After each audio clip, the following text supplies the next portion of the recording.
тавлоти Тоҷикистону ҷаҳонро аз студияи марказии радио Озодӣ пешниҳоди шумо мекунем. Шалогул хоҷа ҳастам. Салом. Нахуст сархати мавзӯи имрӯз 12 апрел. қаҳвахона амрӯз соҳиб шуданд. Як шаҳрванди Тоҷикистон бо пойгоҳи низомии 201-уми Русия баҳси додгоҳӣ дорад. зода шавем ё ви, чӣ насаби падарро бигирем ва ё аз бобу калонро. Вазорати адлия таҳриқ қонунеро пешниҳод намудааст, ки шояд сокинонро аз як мушкилӣ халос хоҳад кард. терминалҳое ҳаста ки бояд мардак чек спорад ки мисол газпоши намеган ҳамун терминал қабул намекунад вая барои ки вай ному фамилияш мақсад зодае отчествион надорад. ва аввалин дирижёри зан дар Афғонистон аз ояндаи мусиқӣ дар ин кишвари ҷангзада ба ташвиш аст. агар мусиқӣ манъ шавад хеле мушкил хоҳад шуд. ҳаёти мо худ мусиқӣ аст. Як шаҳрванди Тоҷикистон пойгоҳи 201-уми Русия дар Душанберо ба додгоҳ кашида талаб дорад, ки дивизияи русӣ моликияти ӯро баргардонад. Абдулҳамид Чақалов иддао дорад, ки ин пойгоҳи низомӣ ӯро аз ҳаққи истифодаи қаҳвахонааш маҳрум кардааст. ҳалли баҳс имкон дошт имрӯз дар додгоҳи ҳарбии гарнизони Душанбе ба миён ояд, аммо ҳарду тараф ба мурофиа ҳозир нашуданд ва ҷаласа ба таъхир афтод. Асли баҳсро Мулло Раҷаб Юсуфӣ тавзеҳ медиҳад.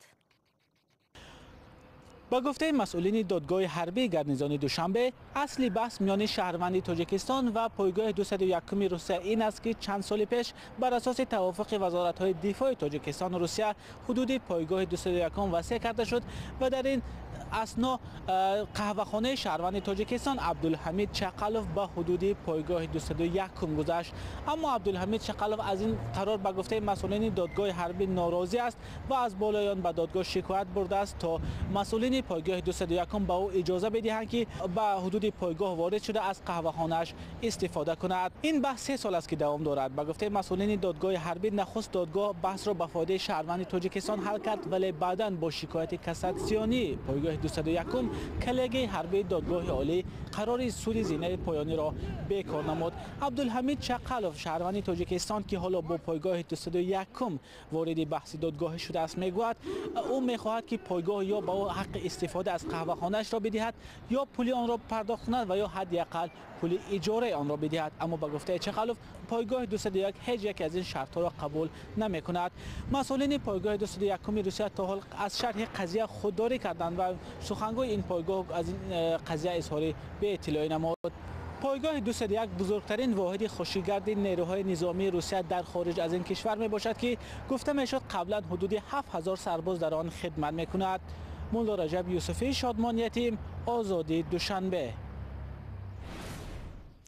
رو می‌آوریم ба мавзӯи дигар. имрӯз замири шаҳри Тбилиси Каха Каладзе бо раҳбарони ронандагони эътирозгар мулоқот мекунад.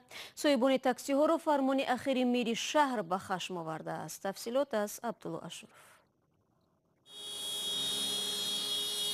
рӯзи панҷшанбеи 11 апрел ронандагони таксии пойтахти Гурҷистон шаҳри Тбилиси бо сару садои баланд рафту омади нақлиётро душвор карданд. иштирокчиёни ин чорабинӣ аз он нороҳат буданд, ки бо фармони мири Тбилиси Каха Каладзе мошинҳои таксӣ бояд ранги сафед буда барои ҷалби таваҷҷӯҳи муштариён дар рӯяшон эълон дошта бошанд.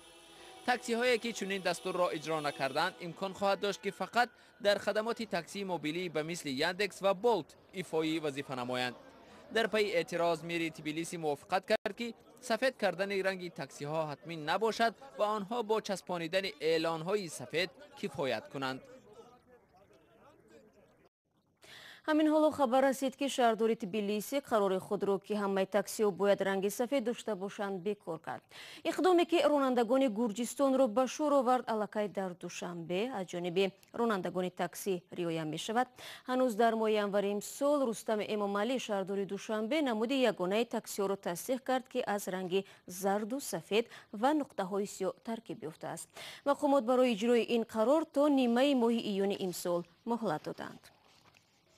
ва бинандагони азиз, рақами махсуси мо дар вайберу вотсап ҳамонот дар хидмати шумо аст. агар мехоҳед хабар ва аксу навори шумо дар барномаи хабарии радиои Озодӣ нашр шавад, пас бо мо тамос бигиред. шумораи телефони мо +420 724 056 681 аст. дар сурати дарёфти хабар, акс ва ё видео мо бо шумо тамос мегирем ва ҷузъиётро ҳатман мепурсем. شما برنامه خبری رادیو آزادی رو تماشا دارید. اکنون نام باباها گم نمی‌شود. اگر طریق قانون نو را حکومت تاجیکستان بپذیرد، به احتمال بیشتر یک مسئله جنجال برانگیز مربوط به نسب‌گذاری حل خود را پیدا می‌کند. وزارت عدلیه پیشنهاد کرده است که به ساکنان امکان داده شود به کودک از نام بابای او نسب سازند، در حالی که فعلا نسب آنها بر اساس نام بابا کلان پدر و یا حتی چند نسل پیشتر گذاشته می شود. گزارشی زرانگیز نوروشا را در همین باره یک جا تماشا میکنیم. در تاجیکستان طرح نوی قانون در بررسی است که طبق آن به ساکنان امکان داده می شود به کودک در اساس نام بابای او نسب گذارند. شهزاد محمدیف می‌خواهد نام پدر خود را به فرزندانش نسب گذارد، اما هرگاه در اداره ثبت اسناد حالت شهروندی درخواست او را رد می‌کنند. متاسفانه این قانون ممکن نبوده، طبق قانونگذاری همین چیز اجازت نبوده است. حاضر نام بابای من و فرزندای ماندگی همچون فامیلیا همچون و سال تا سال رفتن گیرد، اگر هم خیلی نام پدر ما فراموش میکنند.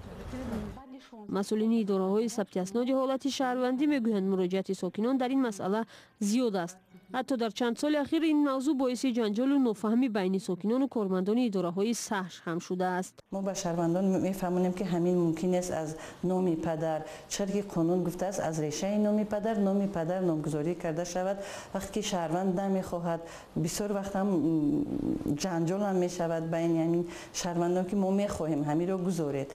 مسئولین کمیته زبان هم سال 2017 در پی یک سنجش خود در اداره‌های سهش این مشکل را مشاهده کردند و به وزارت عدلیه پیشنهاد شد تا نسب‌گذاری بر اساس نام بابا منع نشود. بسیاری از ساکنان در این چند سال اخیر بعد شروع معرکه عوض‌کنی نام از شکل روسی به تاجیکی و تغییر یافتن ترتیب نام و نسب‌گذاری مجبور شدند چند مرتبه سندهای خود را تغییر دهند. بچه‌هایی که همین زاده هستند بسیار در همین مسئله داکومنت کردن بسیار سخت گویم که ناراحت هستند، برای که ما اگر یک جا داریم برای یک داکومنت کردن و بیچاره چند طرف میدوند، این طرف اون طرف ترمینال هست که باید مردک چک سپورت که مثل گازپاش نمیگن، هم ترمینال قبول نمیکنند باید، برای که نام و فامیلش مقصد زاده او چیزی ندارد.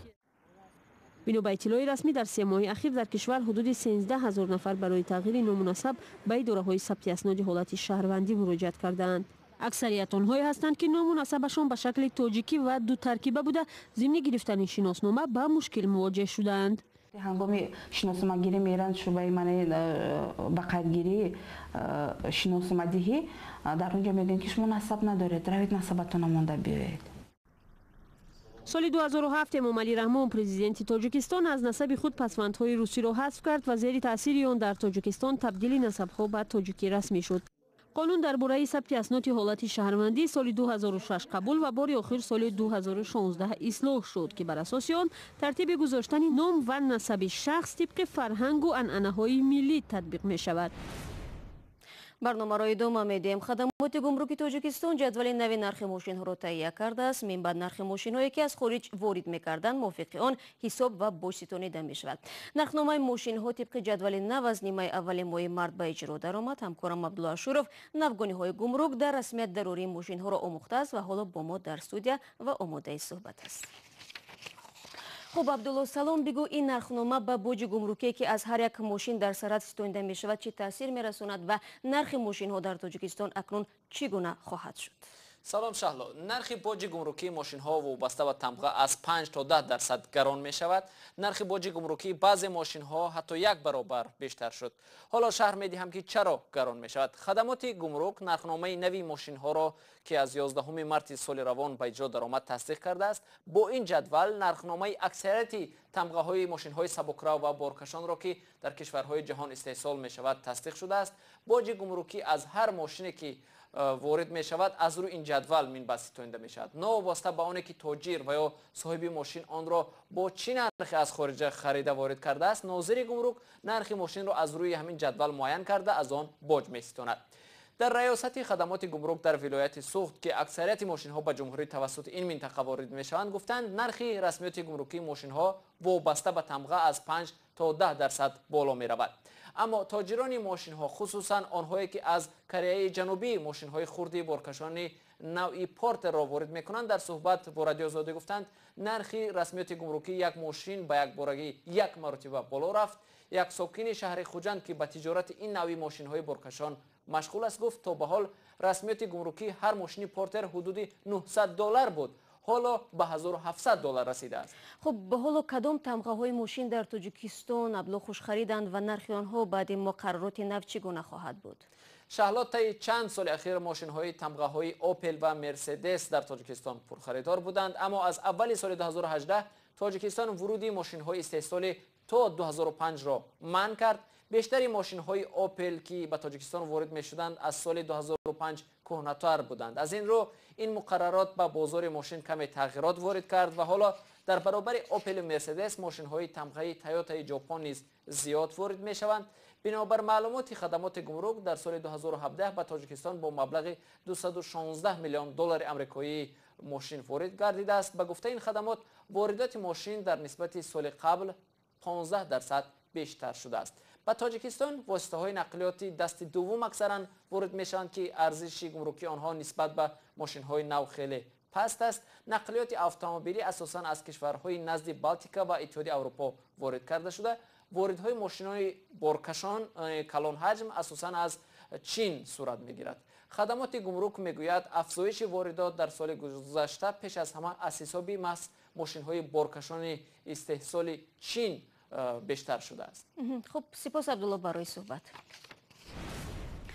امروز طالبان اعلان نمودند که حمله های بهاری خود را آغاز میکنند. این هم در حالی است که یک هفته پس جانب‌های افغان در سر میز مذاکرات صلح باید راه‌های ختم جنگ 18 ساله در این کشور را بررسی نمایند. چون این وضع نامعینی زنان و دختران افغانستان از جمله قهرمان گزارش بعدی ما را نگران کرده است. جزئیات بیشتر از سرویناز روح‌الله. نگین خپلوک با ارزوی خود رسید. او اولین دریژیوری زن در افغانستان است. در حالی که ایالات متحده آمریکا و طالبان سر میز مذاکرات صلح نشستند، او را سرنوشت آینده موسیقی در افغانستان به تشویش آورده است.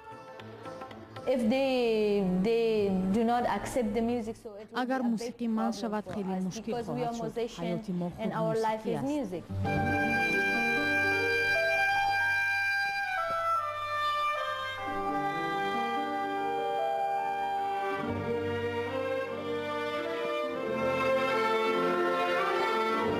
خپلوک با سفر هنری در بریتانیا قرار داشته دریژیوری اولین ارکستری زنانه افغان با نام زهره را برداشت دارد.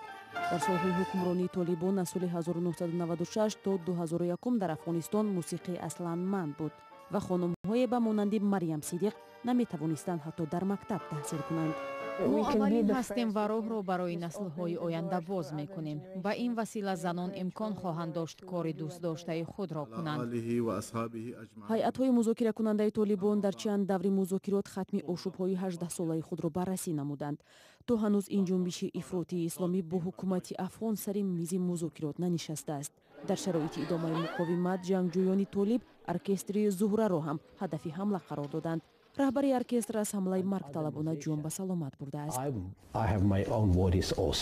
من نگرانم. زنان افغان از سرنوشتشان نگرانند، زیرا طالبان میخواهند برگردند و حکومت شامل شوند و یا حتی بخش مهمی آن را تشکیل کنند. در هر گونه مذاکرات باید حقوق مردم افغانستان از جمله حق موسیقی حفظ شود.